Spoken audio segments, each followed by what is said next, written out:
One of the first to see Jesus risen from the dead was a man called Cleopas.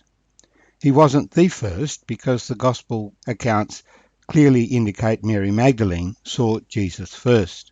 Cleopas was in the company of the apostles. Possibly he was one of the 72 that Jesus sent out. In any case, he'd spent the weekend with the other apostles and disciples in Jerusalem, but he was returning home on the Sunday, a distance of 7 miles or 11 kilometres, in the company of another, presumably his wife. And as they walked along, they were trying to wrestle in their minds about the things that they had heard, particularly the reports from the women, confirmed by Peter that Jesus was no longer in the tomb, and that they had seen a vision of angels saying he was risen from the dead. As they are walking, another person on the road walking by them asks them, "What kind of conversation is this that you have with one another as you walk and are sad?" And it turns out that this other person was indeed the resurrected Lord himself. But their minds were focused on the question, and the last person they expected to see was Jesus. Indeed, why did Jesus come to them as one of the first? Or maybe it was because in walking down the road, he had an opportunity for conversation to explain to them what was going on, but in such a way that they were not distracted by who it was who was talking to them. For the Lord wants us to have understanding. He doesn't want to impress us with his glory. He wants our minds to grasp the reality of the events of the day. And so they explained to him that Jesus was a prophet, mighty in deed and word before God and all the people. And the chief priests and our rulers delivered him to be condemned to death and crucified him. But we were hoping that it was he who was going to redeem Israel.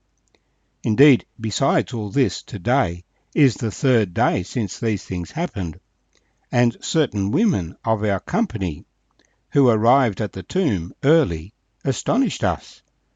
When they did not find his body, they came saying that they had also seen a vision of angels who said he was alive. And certain of those who were with us went to the tomb and found it just as the women had said, but they did not see him. And the stranger said, "O foolish ones, and slow of heart to believe in all that the prophets have spoken. Ought not the Christ to have suffered these things, and to enter into his glory?" And beginning at Moses and all the prophets, he expounded to them in all the scriptures the things concerning himself. Then they drew near to the village where they were going, and he indicated that he would have gone farther, but they constrained him, saying, "Abide with us, for it's toward evening, and the day is far spent." And he went in to stay with them. Now it came to pass, as he sat at the table with them, that he took bread, blessed and broke it, and gave it to them. And their eyes were opened, and they knew him, and he vanished from their sight.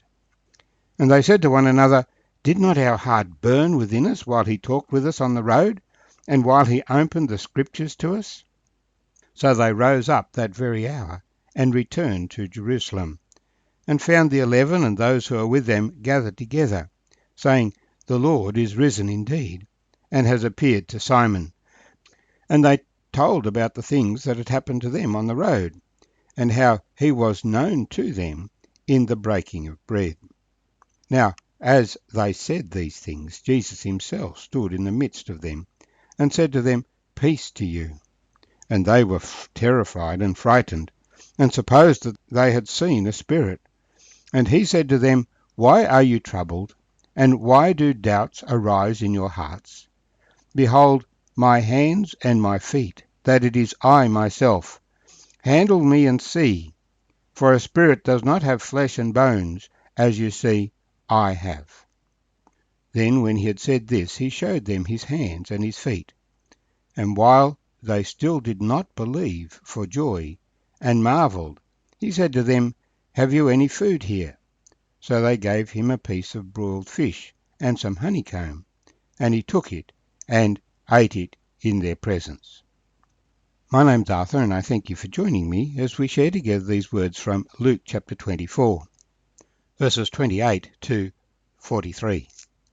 The Lord had a golden opportunity and took it, of explaining the scriptures that predicted his death and resurrection.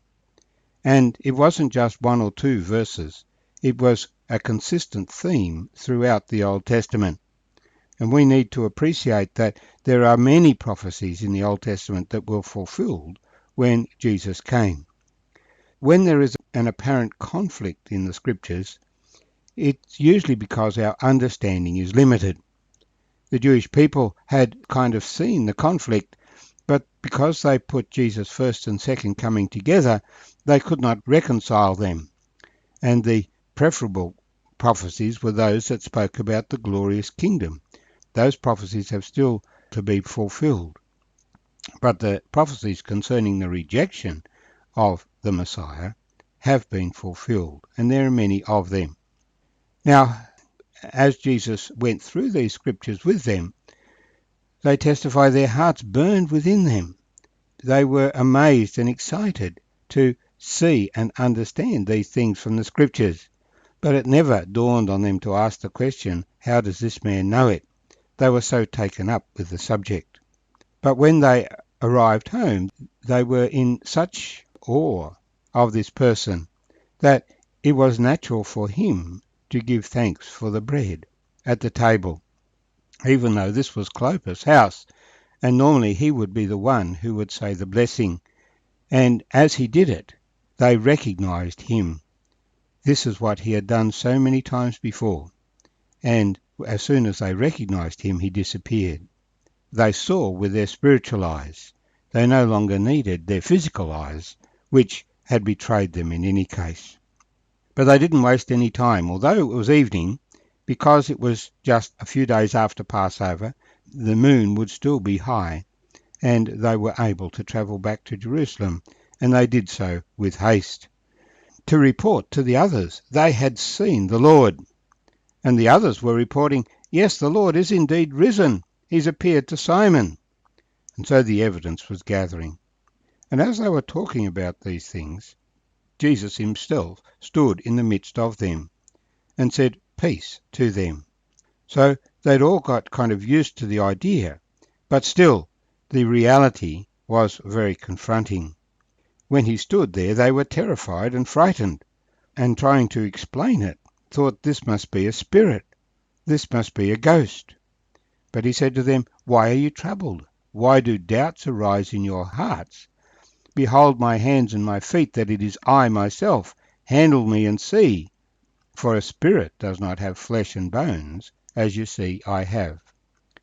The resurrection body is a very real physical body. Jesus talks about flesh and bone. He doesn't talk about blood.